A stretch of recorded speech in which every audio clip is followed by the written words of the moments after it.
Good evening, book lovers. Welcome to the 50th. That's right. I said 50th episode of Cath-Lit Live. I am your host, Amy Cattapan.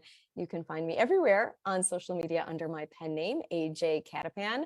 I'm so happy to make it to this landmark interview and be talking with a friend of mine that I met about a year ago now, almost exactly a year ago, at the National Catholic Education Association conference. And at that point, he had written some nonfiction books, and now he's got his first work of fiction out. So we're going to be talking to Dan Masterton today. Let me tell you a bit more about him. Dan is a Catholic pastoral minister and writer. Dan studied theology at Notre Dame and Catholic Theological Union, that's here in Chicago, and he's worked in pastoral ministries for several years. He has published professional guidebooks on campus ministry and retreat ministry with NCEA, that's the National Catholic Education Association, and written reflection pieces for Grotto Network, Millennial Journal, Jesuits.org, and more. Go Your Way is his first work of fiction. So please help me welcome to the show, Dan Masterton. Hi, Dan. Hi, Amy. How are you? I'm doing well. How are you? I'm good, thanks. You're back fresh from the National Catholic Education Association convention. I was just talking about how we met there last year, and you've got a new work of fiction out called Go Your Way. So why don't we jump right in? Give us your 30-second elevator pitch. What is this collection of stories you've come up with? So the subtitle is Stories from Our Lives of Faith. And the whole idea here is trying to create everyday, realistic, accessible stories and characters. So it's meant to try to hit that middle area, somewhere between like a low-key beach read, but then not quite an intensive spiritual reading book.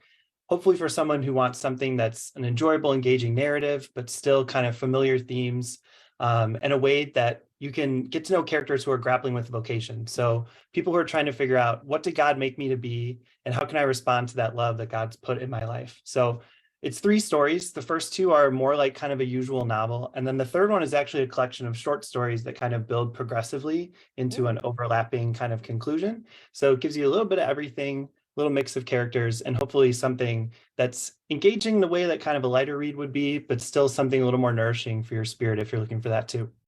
Cool. Yeah, I'm a big proponent of using fiction for teaching purposes. Obviously, as an English teacher, I think there's a lot that we can learn, especially about the faith life, and in a way that's very different from nonfiction reading. But you started as a nonfiction writer. I mentioned that you had published some professional guidebooks on campus ministry and retreat ministry. So talk to me about the connection between that nonfiction writing and the fiction writing that you've been doing now. Yeah, it's definitely the write what you know kind of feel. Writing those professional ministry guidebooks was a chance to get really detailed and descriptive. So you're trying to think about ideals and best practices for prayer and liturgy, service and retreats, what it makes a good minister, a good ministry. So there's a lot of thinking back and reflecting on what I had tried when I was leading, what I experienced just in my life of faith and my church and the schools I went to, and trying to take a closer look at all that. So even just like taking retreats, so many talks, so many leaders, so many retreat centers, so many different adults I worked with, different challenges and crises, different things that went really well. So all of that review kind of becomes a table setter because you're trying to imagine these things so vividly in your mind in order to describe them and help peers do great ministry. It almost kind of became like an extended examen. And all of that imagining seemed to kind of lay the groundwork for these stories that started to pop into my mind. Okay, so I heard you talk about imagining, which makes me think of imaginative prayer, and the examen, which of course, right, St. Ignatius. I'm twice Jesuit educated, so these are like buzzwords I know a lot about. Tell me about how these stories interplay with that and discernment. So I work in vocation ministry now, and I've done a lot of work with vocation discernment techniques, learning how to walk with people who are discerning religious life and priesthood or anything else in their lives. And I've learned that you need a lot of things that you can do personally, individually with God, kind of in your own prayer and your own practice. You also need a lot of things you can do communally with friends and family, with faith sharing groups. And so you need those good conversation partners. You need those good companions on the road. You also need some stuff that you can do personally in your own time. So there's a lot of YouTube videos of vocation stories. There's a lot of personal prayer techniques, from anything like the Rosary to Lectio Divina and anything in between. But then I think fiction stories can become a part of that as well. So I think if you're in a story where you're following someone with your imagination and your reading and looking at what they're thinking and how they're exploring who God made them to be and how they can respond, I think that can play a part as well and be a valuable tool to the individual part of discernment that you do kind of on your own. Mhm. All right. So you do a lot with different kinds of ministry, pastoral ministry, campus ministry, retreat ministry, all that kind of stuff. How is this accompaniment ministry? What exactly is that? Maybe could you describe that a bit more and how that helps to boost our modern church ministries? Yeah, I think that especially during COVID and coming out of COVID, we have a lot of investment in our old models, planning events, putting them in the bulletin, the announcements, and expecting dozens or hundreds of people are going to show up. And that's not exactly how things work anymore, especially when you're working with teens and young adults. And so I think accompaniment ministry is more about going out and finding where people are, meeting them there, whether it's a coffee shop or the tap room at a microbrewery or you know, the less conventional places than what we might expect. We of course want them to come to Sunday Mass and become a part of a faith community, but accompaniment is about following people all along their path and meeting them where they are. So one of the stories in the third part of my book follows a youth and young adult minister who basically asks her pastor, can I take leave of the conventional model for a few weeks? And she goes and explores different models of accompaniment and tries to bring them back into her work, which you then kind of see little hints of in the subsequent chapters. So you can follow Hope and see how she handles it in the third part of this book. Nice. I was thinking too, while you were talking about an experience I had years ago. There was a religious publisher who came to my church and they were selling books. And I was near a woman who was picking out some young adult books, and a couple of my author friends had written some young adult novels that were there for sale. And I said, oh, are you looking for, something for a teen? And she said, yes, for my granddaughter. And so I said, well, I've read both of these novels here and they're really good and they have beautiful faith messages.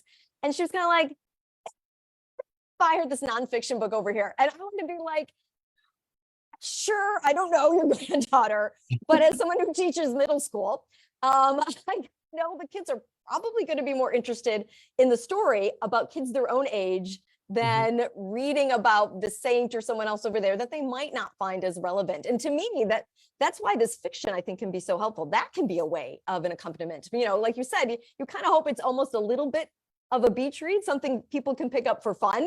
Yeah, right. And not like, oh, I'm going to go pick up this heavy, dry, dense book that I've got to read slowly.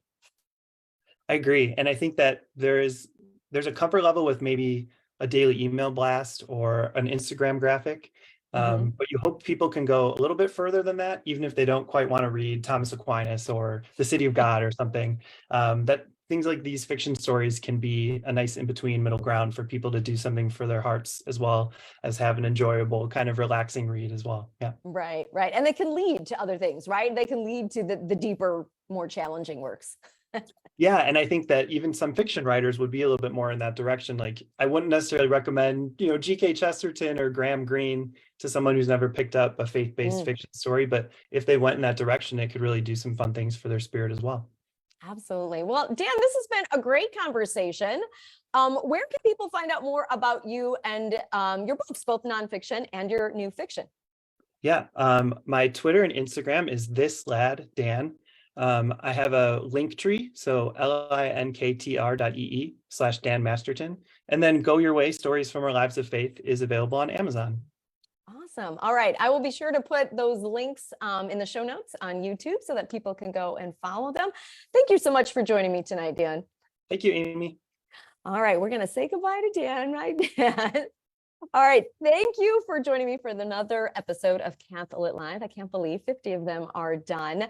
If you've read any of Dan's books, nonfiction or fiction, go ahead and let us know in the comments. Always love to hear what people think about the books written by the authors I have on here as guests. And give him a follow on social media, like and subscribe to this YouTube channel so you can find out about, the next 50 interviews or so that I'm going to do. And until next time, I'm just going to wish you happy reading.